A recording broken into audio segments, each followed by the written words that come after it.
Elevate TV, advancing kingdom lifestyle.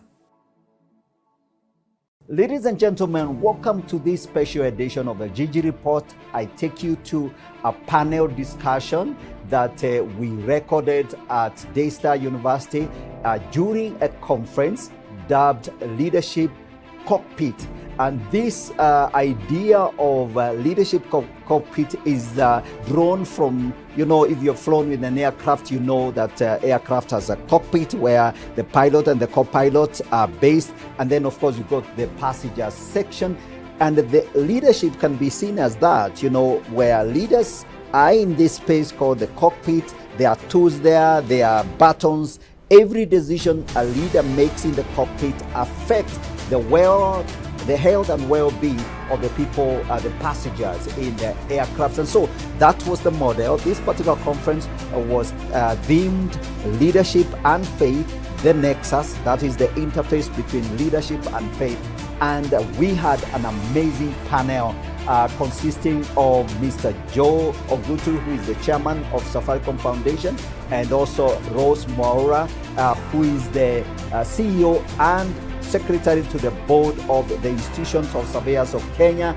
And also we had Reverend Canon Chris Kinyanjui, who is the general secretary of the NCCK, and the special we had a special guest, the keynote speaker, the president of Taylor University, Professor Dr. Michael Lindsay, who gave us a lot of wonderful insight on leadership. So welcome to the show. Enjoy the conversation. We'll dive right into it from here. God bless you.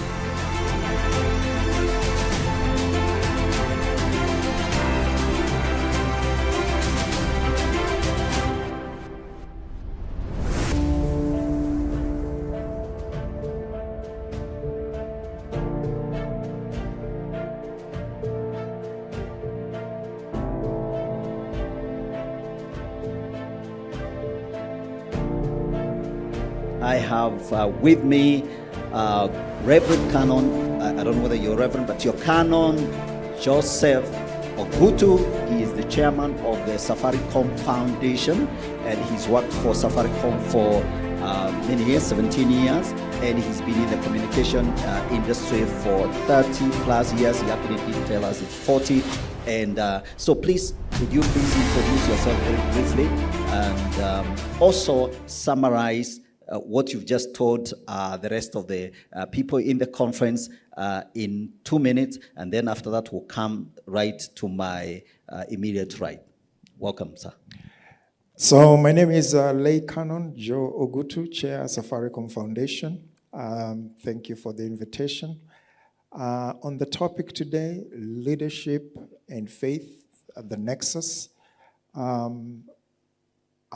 fully believe that as a leader, you must live your faith. You must walk your faith. People have to see you for the values you stand for. Number two, that you have to be conscious that people will be observing you. And therefore, it is absolutely important that you live that faith. And thirdly and finally, you must be an example, a role model to others. You will impact people, you'll disciple them by the way that you live your faith. Thank you. All right, thank you so much. Thank you, Joe Ogutu, amazing leader and working for one of Kenya's biggest corporate organization, and you're doing a fantastic job. Thank you very much indeed. Immediate to my right is Rose Mwaura. And would you kindly introduce yourself very briefly again? I know you work for the Institution of Surveyors of Kenya, a very old institution. You are the CEO and secretary to the board. You are in the corporate sector with both of your feet, but you're a woman of faith. I listened to your very brief talk, and you shared with us very amazing insight. Maybe you can summarize that for us, and then, welcome. Welcome to the show. Thank you, Gigi. I'm Rose Mwaura, the CEO of the Institution of Surveyors of Kenya. Just to confirm that I'm the chairperson of DUA, which is Daystar University Alumni Association, also which preaches out there the gospel about the goodness in Daystar University. As we discuss issues of leadership, cockpit, leadership and faith, the Nexus, as a Christian and working in the corporate world, it does not matter, because what happens that performance is key. The decisions that you make are key. Your communication is key, but above all, you must be able to integrate faith and work. So as you're out there in the corporate world, what guides me is in terms of that you continue performing well, because if you're a Christian, then you're not performing, then you might be labeled that this is a Christian who does not perform. So it's important when you're out there that you're seen to integrate your faith with your performance, the way you communicate. Above all is the time you take to make decisions in the workplace. Thank you. Thank you very much. That's a very good summary of what Rose has just shared with us and taught us in this particular leadership forum. So I come right next to me here is Reverend Canon Chris Kinyanjui from the NCCK. You're the General Secretary. You sit in a very hot seat. Many General Secretaries of the National Christian Council of Kenya have sat where you sat. They have fought off political leaders. They have answered many issues. Welcome to this particular discussion, and tell us in summary what you've just told us. Good. Thank you very much, Gigi. Yes, I'm happy to be here. I'm the General Secretary of NCCK, and our work is to unite the church, to witness to Jesus Christ and transform lives. And there's nothing that transforms lives like leadership. And this is guided by 1 Corinthians chapter 13, verse 13, that talks about three things: hope, faith, and love. A leader must show faith.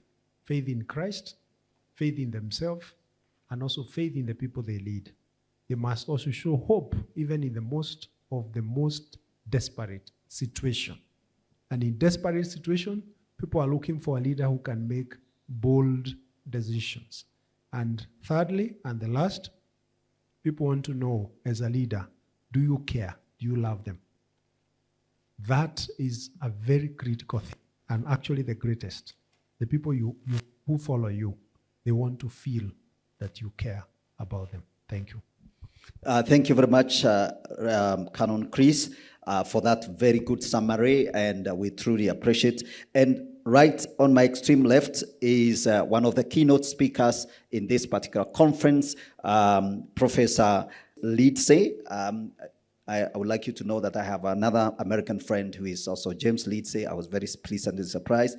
You talked to us very candidly on the whole idea of the leader, the transition of leadership, and amazing conversation, and how we really need to step in, and very reflective way of looking at how we as leaders can transition, and also be very careful that those moments are the ones that shape us. So perhaps you can summarize that. Please, welcome. Thank you very much. It's great to be here. Each of us are given a certain number of minutes in our life, but we can look back and see that there are particular moments that had a disproportionate influence on the trajectory of our journey. The moment that we are born, the moment that we come to faith, the moment we meet our spouse, the moment we have our great professional achievement, and also the first time we experience real challenge. Change happens to us in an instant, but transition happens over weeks, months, sometimes years. I spent 10 years of my life interviewing some of the most prominent leaders in the world, and concluded that those who have been really successful were ones who knew how to manage change and transition well in their lives. And then I offer in the book Hinge Moments some practical advice of how we navigate those change moments. Probably one of the most important is to pay attention to the metaphor of a hinge on a door, which allows a piece of wood to remain open if it's open, to remain closed if it's closed. But even more dramatic is that it allows closed doors to open and open doors to close, so that we can begin to see how change can happen in our lives. And I offered some practical advice of great leaders that I had interviewed who found ways to bring their values and the virtue of courage or self-control, wisdom or justice into their leadership and how they might exercise it. And my main encouragement is for us to take advantage of the opportunities that God places into our life and to be attentive to this still small voice that is behind us. As it says in the book of Isaiah, there is a voice that is behind us, whether you turn to the left or to the right, saying, this is the way, walk in it. And my hope is that as we are attentive to God's leading, we can also lead others as they navigate the hinge moments of life. The model of the cockpit is a place where the leader is actually in that space called the cockpit, and you have passengers at the main cabin, and every decision you make at the cockpit influences the health and the well-being of the people in your passengers, isn't it? So I want to ask these leaders to speak to some of the hardest decisions they have had to make in that cockpit. And we'll start with Joel, and it also surprised you, Joel, that there is a question to that effect. How did you resolve the issue with your friend who tricked you? I think you left that matter unresolved. And so how did you resolve that issue? That's a hard decision, a real hard decision. So if I may start with a case where this was a trusted friend and failed to give me complete information about how he wanted to use information, my wife and I concluded that the money which he gave much later after the contract had been awarded, it could not be that amount if it was only for the treatment of my brother who had a kidney problem, which he had already contributed to. It was very clear to us that, although you can't call it a bribe, but he was giving thanks. And people have a way of camouflaging corruption by using words such as thank you, I saw that you have a need, and so on and so forth. Corruption is corruption. So my wife and I insisted that he takes the money back. Then what he did was now to go, because we had given the account of my brother who was going to have a kidney transplant, and he went ahead and deposited that money, even after we had returned it to him. So the money came in, and we had a boss of mine talk to him, who was a Christian, to go and talk to him, because surprisingly, he also confessed the faith. Yeah. So we had reached a dead end.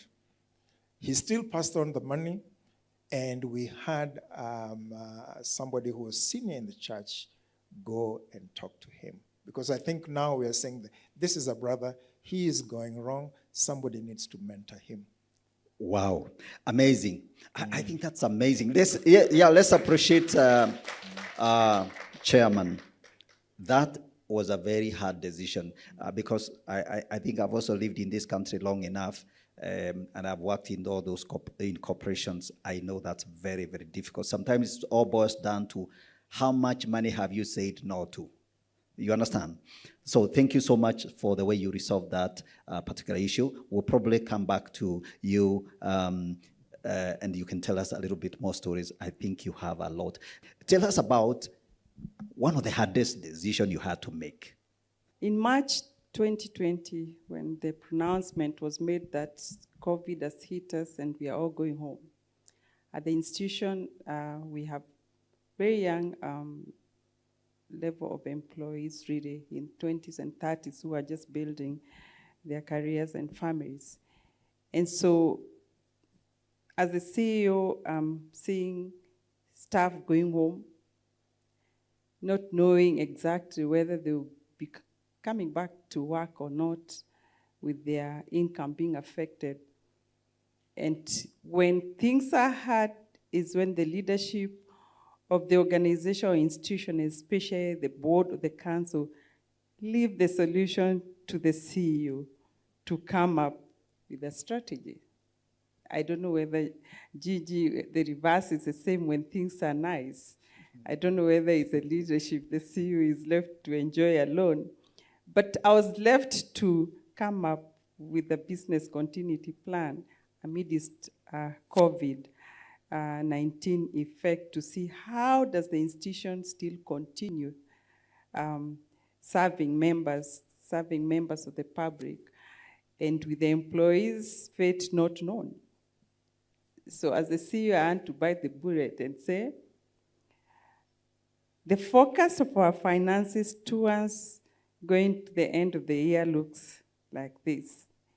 And since COVID will affect the finances and especially the revenue streams, we might end up not having any income to run the institution. But there are those fixed expenses which are there, like you have to pay rent and other bills that you have to pay that had to continue being paid. And so I had to come up with a business continuity plan, and which I said, I think I sacrificed my salary, and let's continue paying the staff.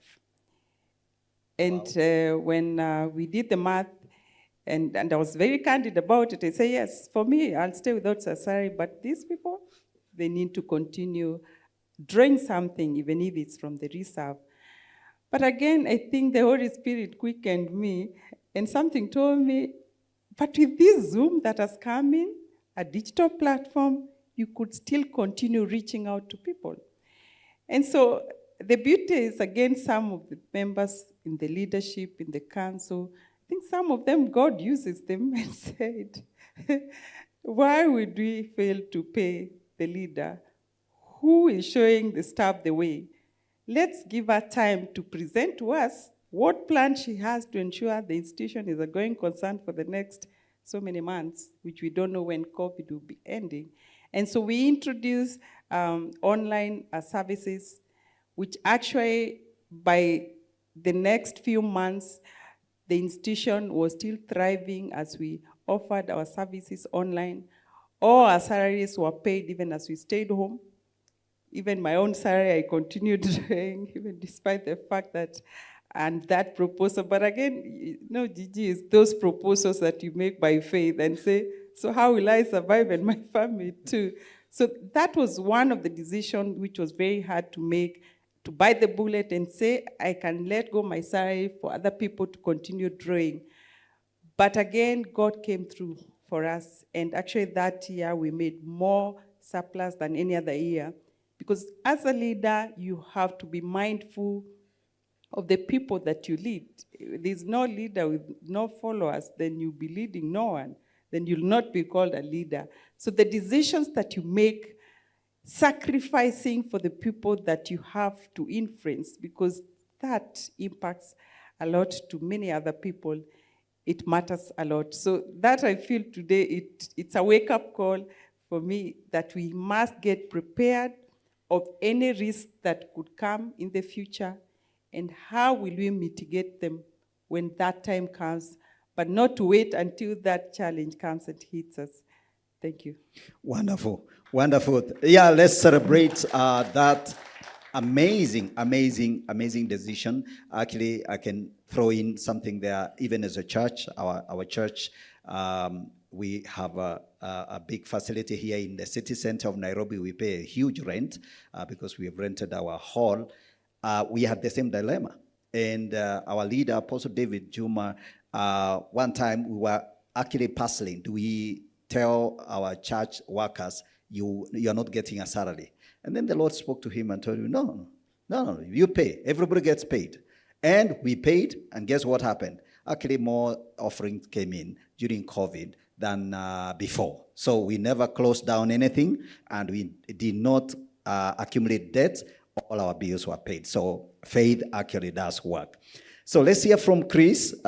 Chris, you've had some moments Of course, for your organization, the NCCK is very much embedded in the very life of this country. So tell us about your experience.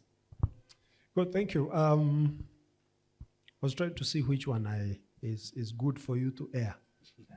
I'll give you one which is already aired. During the elections, I think you saw a lot of religious leaders at Bomas. For 1 week, we kept observing the election. And on the last day, chaos broke out. And we were there. And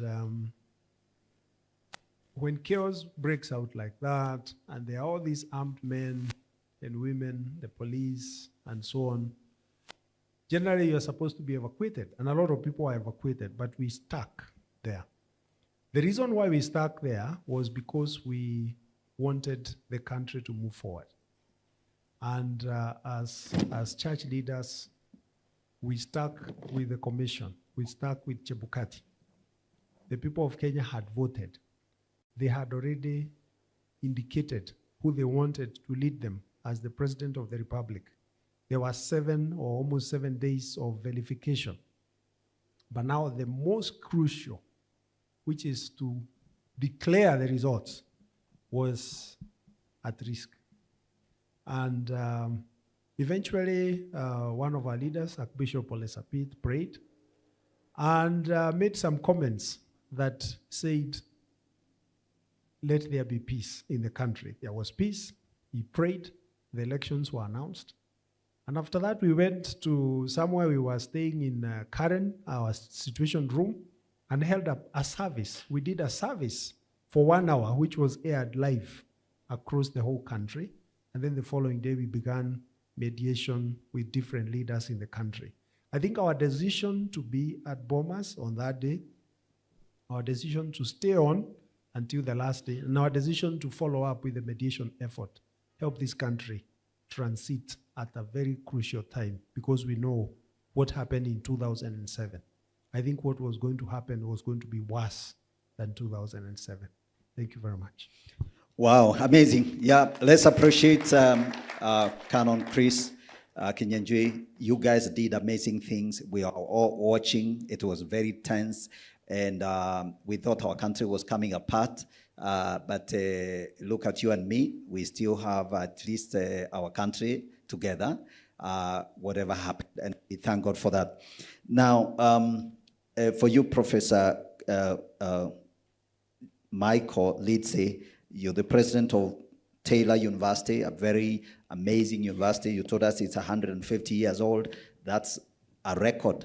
Now, have you had moments when you had to make very hard decisions? I think the hardest decisions that you have to make are people decisions. And so if you're in leadership in one way or another, you're constantly having to make determinations. Is this the right person to hire? If this person is not performing, how do you respond? But your question really made me think about something that I experienced a few years ago when I was serving as a university president, a Christian university, and our institution was targeted around a traditional sexual ethic by a group of LGBTQ activists.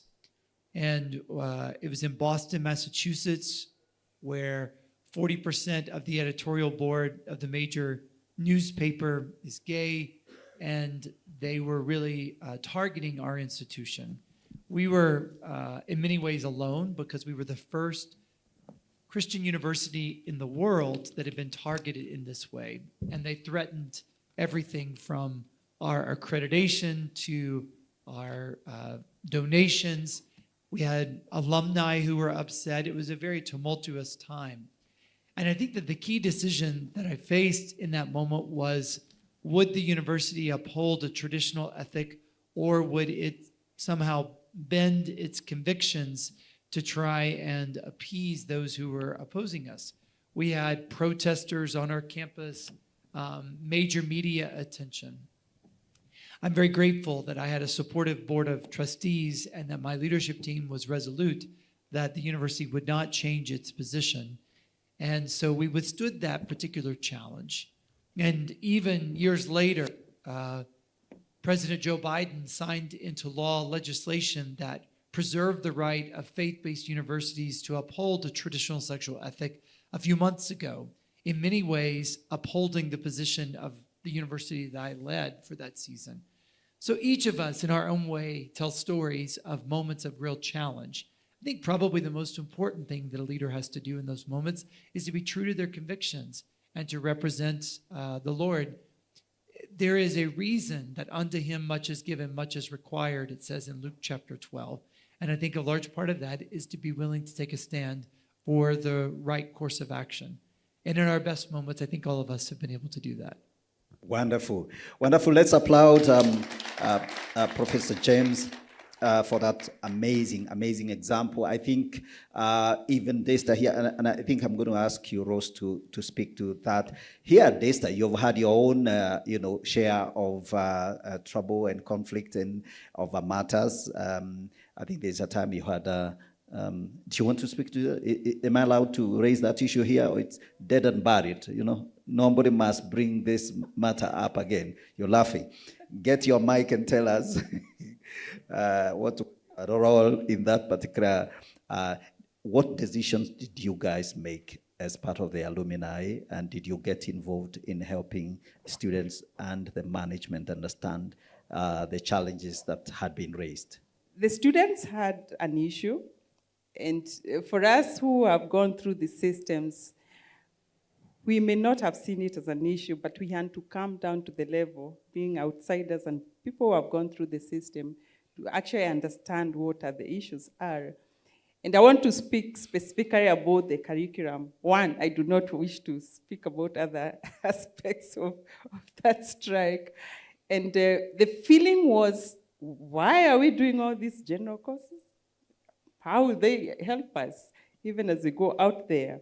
And they say, scrap all this, and we want to do what we call the industry-related courses. And one of the things that we sat as an alumni, as a board, that time I was not the chair, I was just a member of the board, is to try to come down to the level of the students and be able to let them understand, how do these courses that you call general, that you imagine they are not working for you, how do they translate when you come out to in the industry? And some of the units that the students, I wish those students leaders were here, actually, some of them who have already graduated. Some of them was Bible. Mm-hmm. They'll say BIL 111, or does not apply anywhere, or INS, that is the interpretive communication and culture, does not apply anywhere.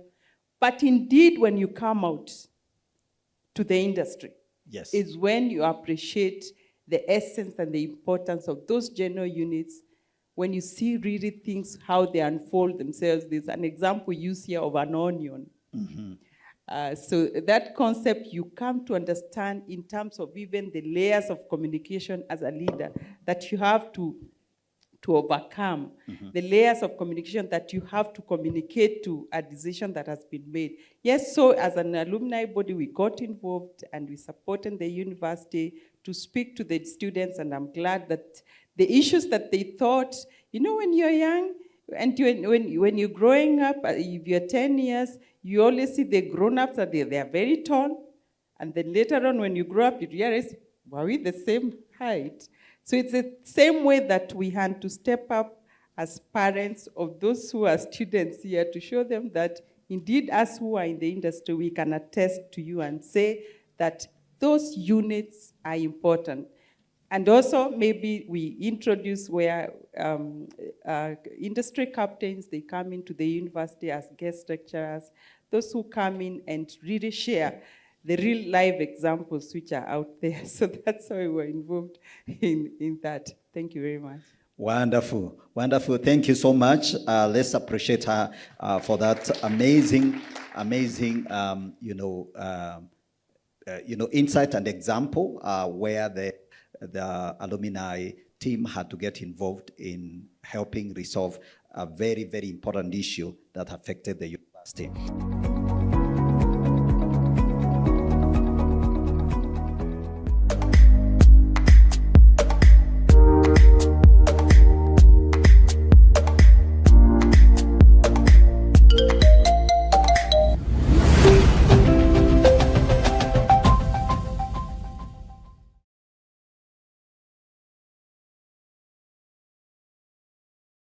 Reading is a gateway to knowledge and wisdom.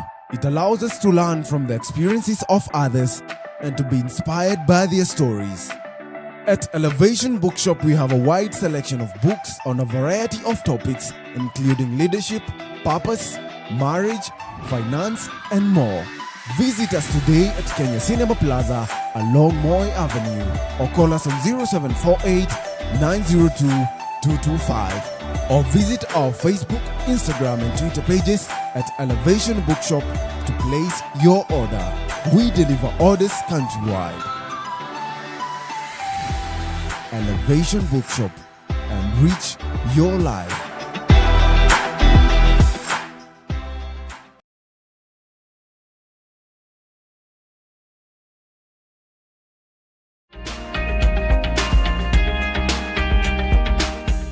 What can be done to save the situation? Now, this is an open question, and because it's talking about a still small voice, I'll combine it with another question here. If you feel God is calling you to a new space, but your spouse doesn't support as much as Dr. Lindsay's wife, what do you do? So now you know who must answer this question. And also tell us about the still small voice. Actually, indeed, Dr. Lindsay, when you're describing that journey of transition, you actually did say that, for example, that you had this very strong incline that God was calling you to transition.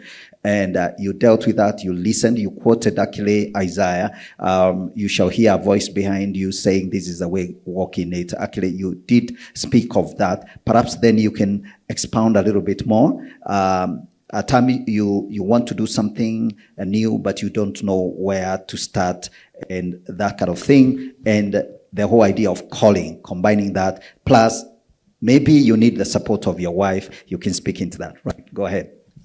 I related the story of where I felt called to resign from a position that I loved, that I thought I would do for the rest of my career. But over the course of a year, through prayer and conversation, I began to get a confirmation that I was supposed to do something different. And I had no idea what I was going toward. I just knew that I was supposed to be open to a different leading.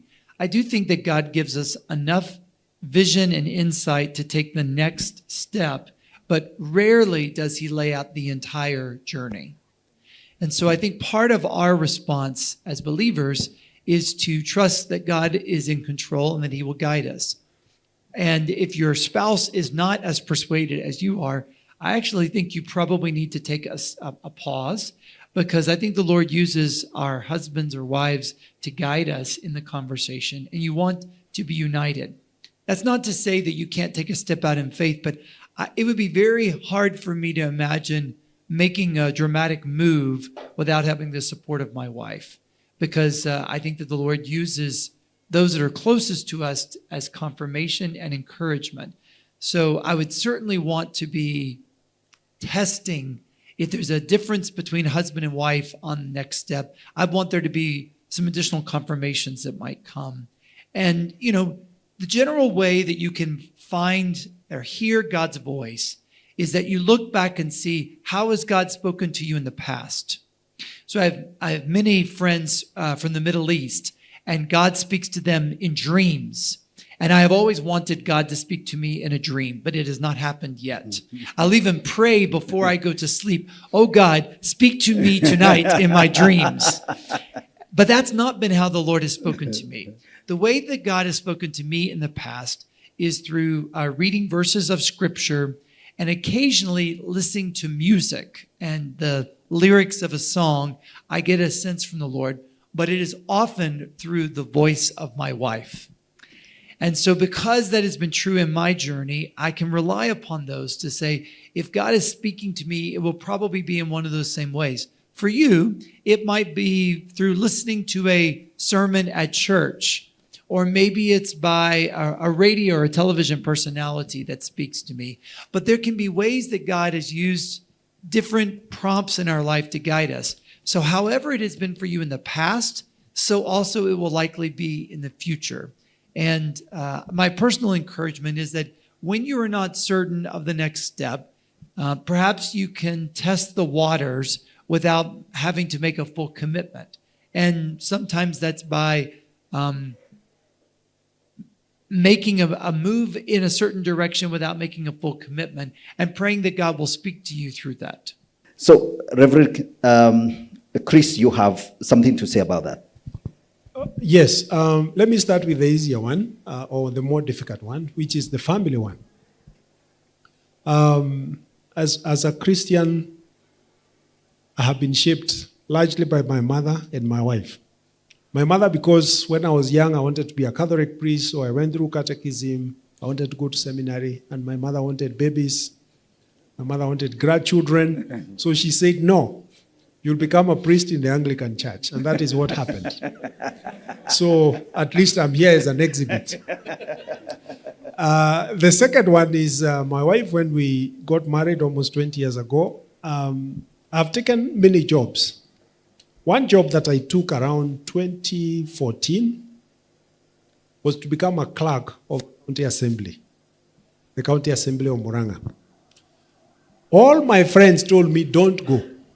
You will be working with members of County Assembly, MCAs.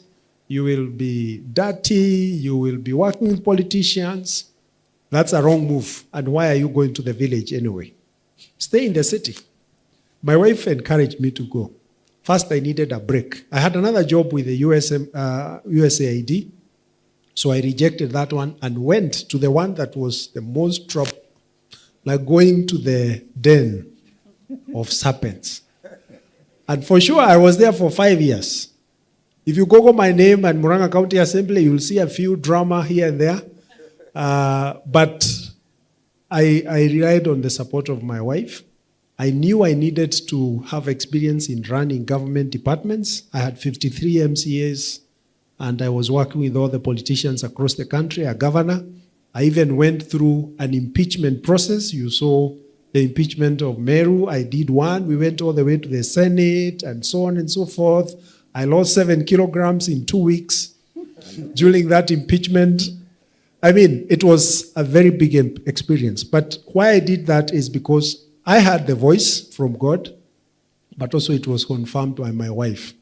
I don't think my mother really appreciated me working with politicians, but she did not oppose. The second one is to say, when do you go on when you are not clear? The rule of the game is that if you have 60% of your facts right, my own rule is go ahead. And don't hesitate. When you enter action as a leader, don't hesitate. Don't regret. Correct the mistakes that come as you go ahead.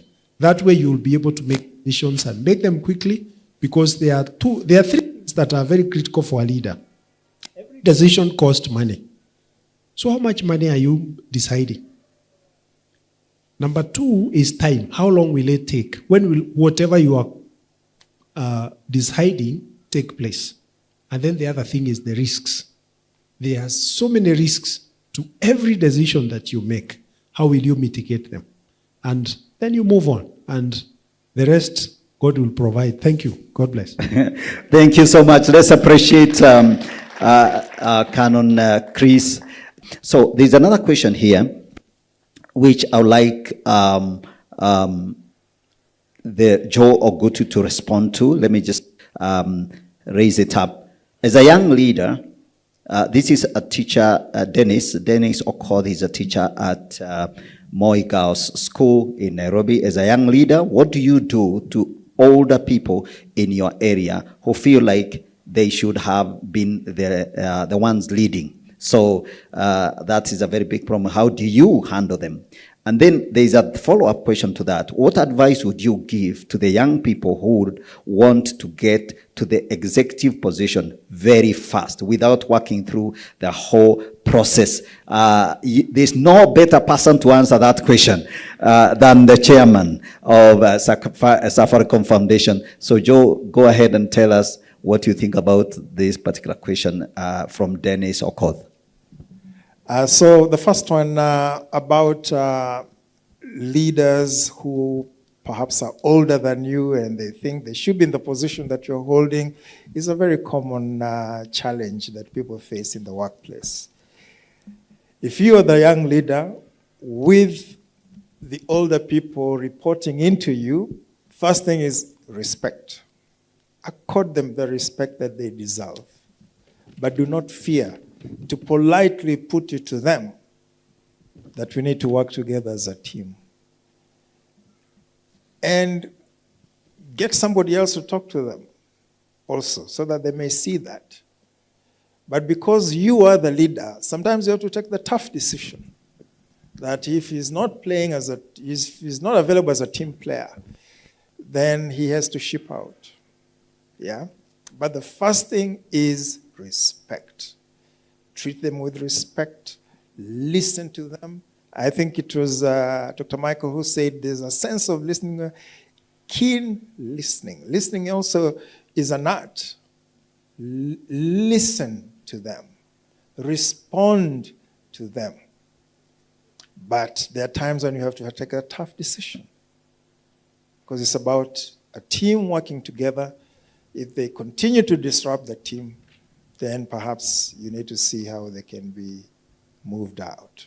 What advice would you give to a young people who would want to get to the executive? You know, that position where you've been, and especially of all places, Safaricom, you know, we think that's where you guys manufacture Kenya shillings, literally. Yeah, so. I think that is really a tough one. There's something about this generation. They're really impatient. I went to our call center. Our call center employs very young people. So we're there with my CEO, and I talked about my journey. And, trying to be as practical as possible. And one of the young men, and I even told them what I was earning at those early stages. So one of the young men raised his hand and said, "You expect me to take that long?" And I absolutely said, "No. Sorry, Joe. I mean, we cannot take that long." So I think you have to understand where your career is going. Your career, where it is going, is your responsibility. You can choose to listen to your mentors, your coach, and so on. If you want to rush it, it's really up to you. I'm not saying that you should take 20 years to get to an executive position. No. But you have to be patient. You have to learn as you go along. You have to spend time to understand the environment you're in, to understand the team you're working with, to understand the future role that you want to be. You have to seize control of your career journey. Okay, that's as much as I can say. Beyond that, I cannot. These young people are really impatient. And they'll tell you about the techies who quit college and became billionaires and so on and so forth. I think other panelists can respond to that. I have served as a director of HR. I have talked to them. I have mentored them. I cannot say I've been very successful in that regard. Yeah. Much, Joe, for that. I think for the young people who are here, I have a stronger and perhaps a better path. I went to the C-suite when I was still in my 30s. And everybody wondered, why are you a leader when you are this young? My secret was one. I was always hanging around with the old people. Somebody asked about the old people feeling like you are too young to lead. Hang around with them. Let them mentor you. Let them coach you. These are the people who have made me who I am. You'll be shocked. My Bible study groups, the people who sit with me are not this age. They are 80-something.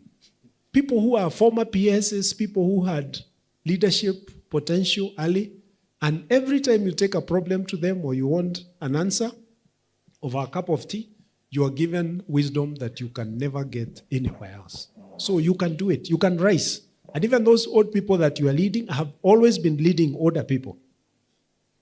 I've been leading older people. And they have never raised the issue of age. Why? You respect them, as Joe has said, and then you let them mentor you. You will never go wrong. Thank you. Yeah, I would like Ross to also, thank you. Let's appreciate Reverend Canon Chris. Yes, you wanted to say something. Thank you, Gigi.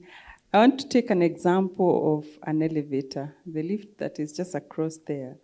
When you enter in the lift and you press, the last floor is 7.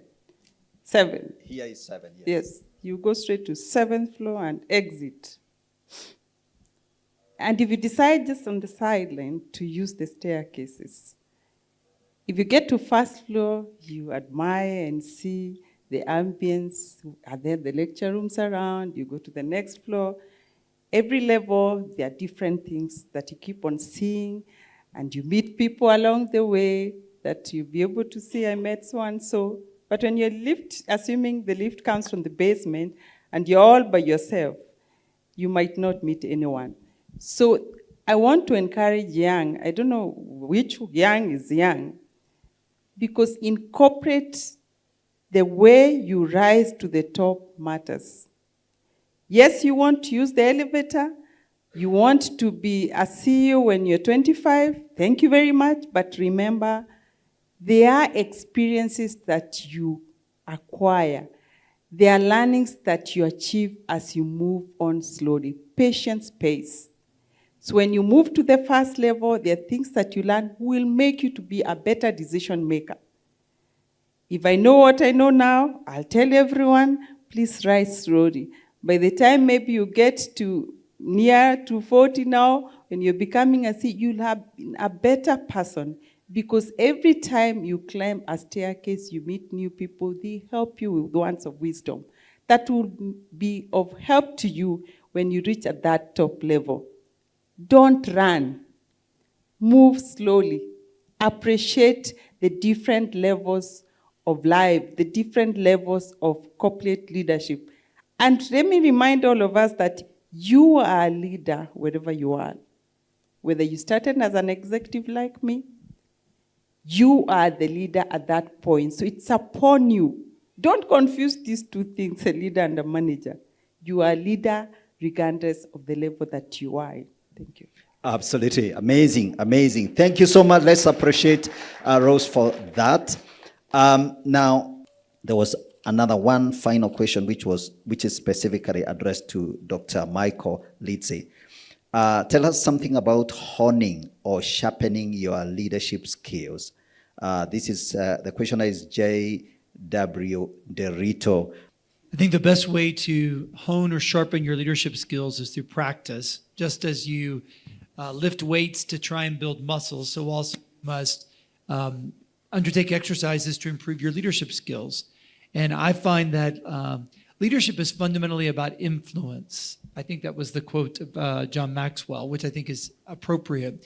And so you don't have to be the CEO of a very large company to develop the kind of leadership skills that will serve you well if you do become the CEO of a very large company.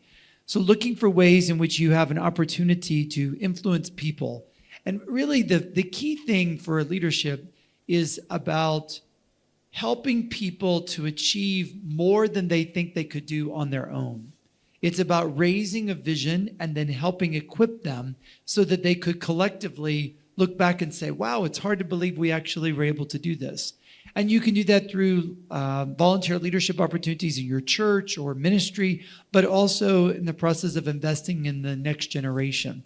So my experience of sharpening or honing my leadership skills have oftentimes come in the context of practice.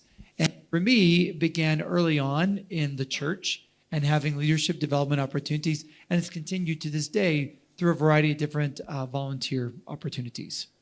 Wonderful. Thank you so much for that, very, very valuable insights, how to hone the skills. I think we are wrapping this up. We are out of time, basically, and we may not be able to take any other questions that you have out there. I want to give this panel an opportunity in actually 1 minute, which in TV is 60 seconds.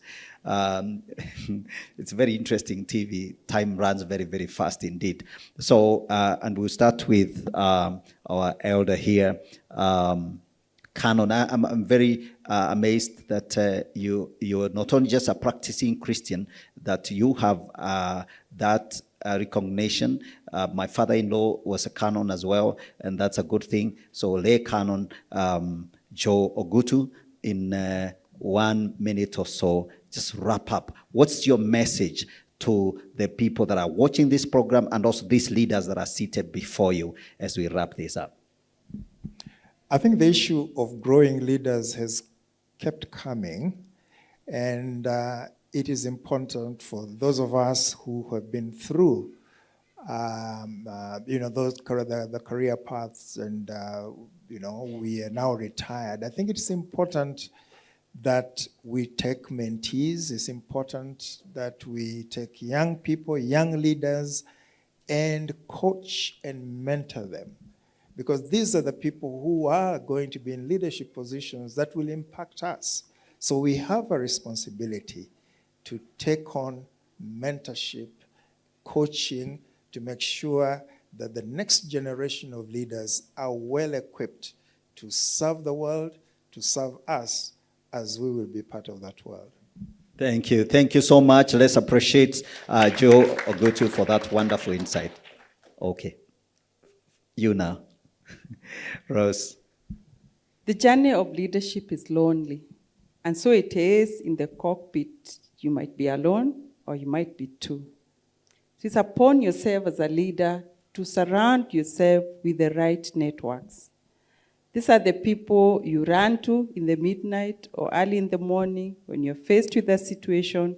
These are people who have walked the journey before you, who can be able to guide you in regard to what you're experiencing. There are many challenges, but as a leader, you must always make a decision.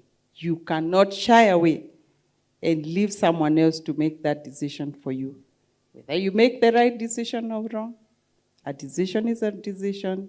But as a Christian, when you're working in the corporate world, where you draw your strength, and it is from Christ. Thank you.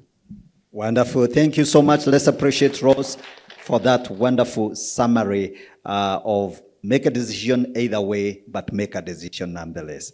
Thank you very much indeed. Reverend Chris Kinyanjui, you have a message for these wonderful leaders here. This cockpit scenario, I'm sure you've really had your own experience. In summary, what's your takeaway? Good, thank you very much. I think I'm much more bent on the younger people.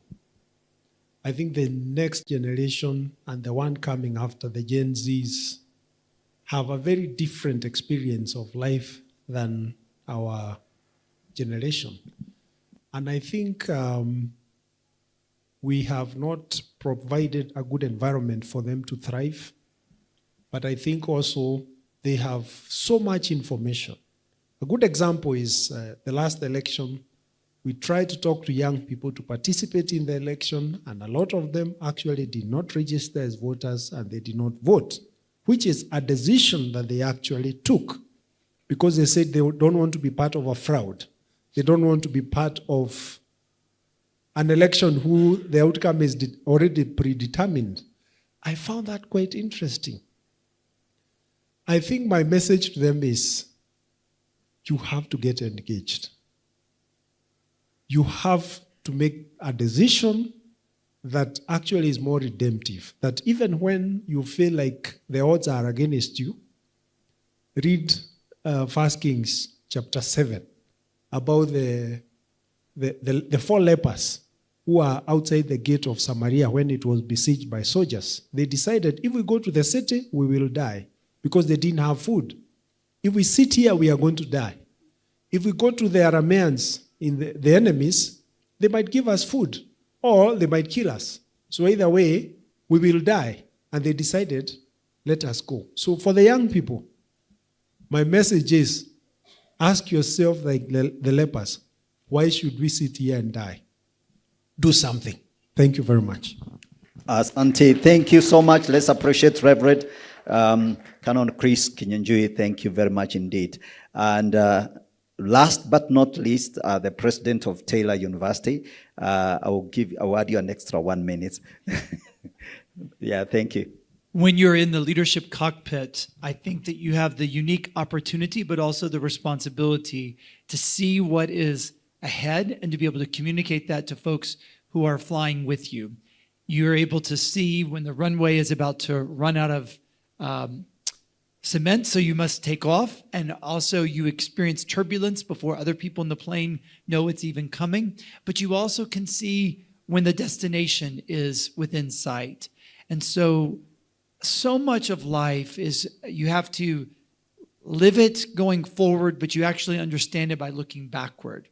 And so part of, I think, the leadership cockpit is helping people to make sense of the challenges and the opportunities. We grow throughout the seasons of life, and our leadership is very much informed by the high points and the low points and the ways in which we bring people along. And so part of what I hope that folks have gleaned over the course of today is to get some practical advice of how it is that we can help more people to succeed and to be able to fly to new heights because of our leadership. Oh, thank you so much. Let's appreciate Dr. James Lindsay for that wonderful summary. It's a beautiful summary of what this leadership conference has been about, the leadership cockpit, leadership and the nexus, that intersection. And indeed, I think you've heard from this wonderful panelists of they bring to the board a lot of wonderful experience, and they have lived what they are talking about. And I think it's very, very good example. I'm sure you would like to reach out to them for more information. Dr. James has also some books which you can access on Amazon. And I think, please, let's get as much information as possible. Joe Ogutu, we want to thank you very, very much indeed. You have amazing experience. I really wish that we could also have a side chat with you and these young people and some of the leaders here who also would like to draw more information. But we have to end here. Thank you very much indeed. I really appreciate all of you for giving us the opportunity to lead you and to facilitate this particular panel. My name is Godfrey Gichuki, and I'm the host of the Gigi Report on Elevate TV. I encourage you to watch Elevate TV. You can watch it on normal TV. It's free to air in your house, and also on the social media platforms. Like I said, you can subscribe, you can support us. We are Christian broadcaster. We are reachable within Nairobi and central Kenya. We are expanding to other parts of this country. Plus, of course, a lot of diaspora people are able to reach us through the social media platform. So we thank God for that. Thank you very much indeed.